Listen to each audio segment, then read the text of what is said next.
This week's Torah portion is called Chaya Sarah, and in it we learn about the death of Sarah, our foremother, and we learn about the death of Abraham, our forefather. So in the beginning of the Torah portion, Sarah dies, and Abraham learns about her death. And then we read that he eulogizes her, and then he cries. So you would think that the order should be that he cries as soon as he learns about the loss of his beloved Sarah, and then he would eulogize her. But the Torah is very specific about the wording and the order of the wording, and we are learned that he eulogizes and then he cries.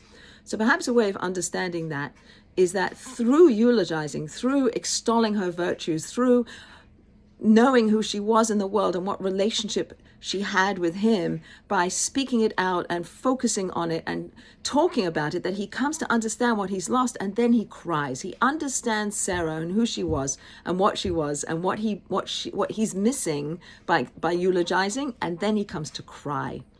We also learned that the crying, the word for crying and weeping and grieving that is used in the Torah, has one letter that is written smaller than all of the other letters. And the commentators indicate that that means that the full expression of Abraham's grief was not manifest, that he couldn't express all of the grief that he had, that some of it remained private, some of it couldn't come out and be shared with other people. There was very private grief that he had. The point that I want to bring out is that by understanding and knowing the other person, when Abraham lost Sarah, he understood who she was, and he cried from a different place than he would have beforehand. Another example of the importance of knowing another person comes between Isaac and Rebekah. In this week's Torah portion, we learn about how they meet and how they come to be betrothed to each other, and they marry. And we learn in the Torah, again, that the wording seems a little bit flipped over, that Isaac marries Rebekah and then he loves her. So in the relationship, once they're married, once they're committed to each other, once they start giving to each other, once they start learning about each other, they come to love each other. By knowing the other in the relationship of being committed to each other, by marrying each other, they come to learn to know each other, and then they come to love each other.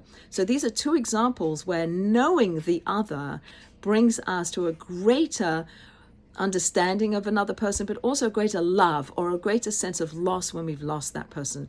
So the message is a need or a desire that the Torah is teaching us to know other people, to withdraw ourselves a little bit so we can enter into relationships with other people, which is not just about us, but it's about the other person, about knowing who they are and appreciating them for who they are and loving them for who they are, not for who we want them to be or not for who we think they are, but for who they are, and to really spend meaningful time trying to and be open to learning about each other.